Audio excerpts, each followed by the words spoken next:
Oh my God. When is it ever going to be enough for you guys? It seems no matter how much time I spend on here talking about the things that I hate, you always want to listen to more of me talking about the things I hate. Well, you are in luck.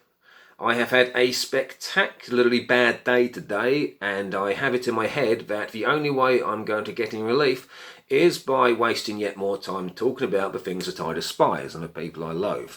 Well, I'm willing to give it a try whether it works or not. So today's topic, our hot topic in my new musical pet hate series, is the silent treatment, or radio silences, or the disappearing bass player, or the wandering drum. You get the picture.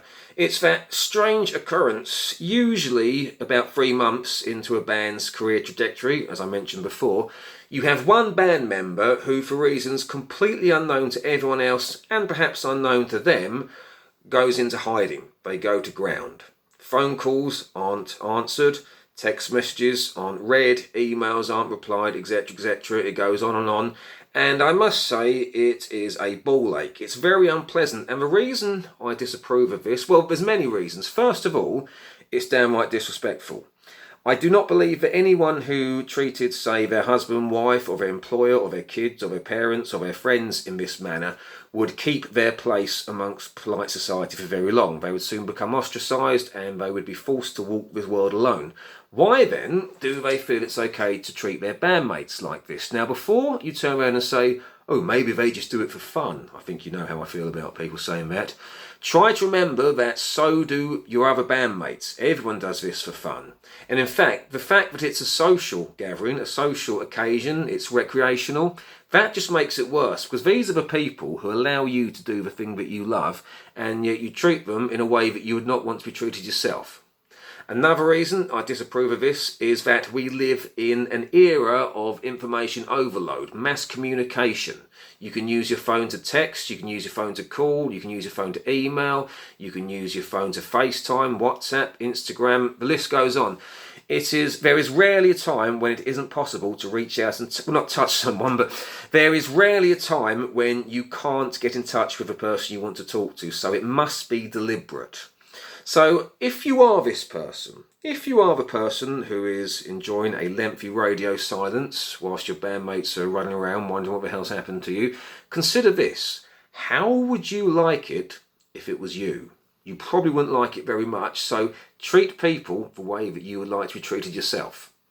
That's nice, but I know I'm wasting my time there, so I'm going to appeal now to the people who are trying to run a band and who have someone who's gone to ground, who's gone into hiding. If one of your bandmates is refusing to talk to you, usually at a crucial time in the band's career, I should add, what you want to do is give them 24 hours to at least say hi and or confirm that they are still alive. This may sound officious, giving them 24 hours to speak, but there is an easy way to do this. You don't have to say you've got 24 hours to speak to me, but you can make a note of the time and the date when you send the message. And if 24 hours later you haven't heard from that person, you have to face facts. That person's no good for you, and take them out with the trash.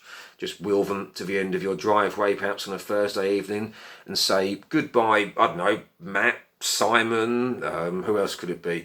Whatever their name might be, just say to that person, Joe maybe their name is, just say to that person that, you know, it's no good, it's not happening, because it may seem daunting to start from scratch, but trust me, there's nothing worse than beating a dead horse. There is nothing worse than chasing after someone who frankly doesn't deserve to be chased after.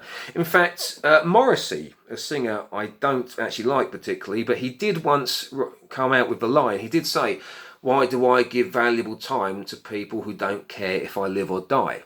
Well, if you're chasing around after a bandmate who's given you the runaround, that is exactly what you're doing. It's going to cause you nothing but grief. So like I say, wheel them to the end of your driveway and just forget they ever existed.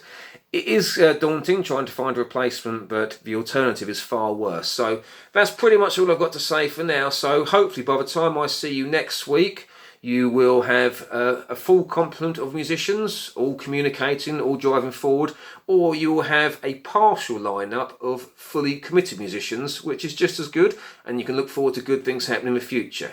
In the meantime, guys, take care, and remember, it's good to love, but it's great to hate. See you next time, guys. Over and out.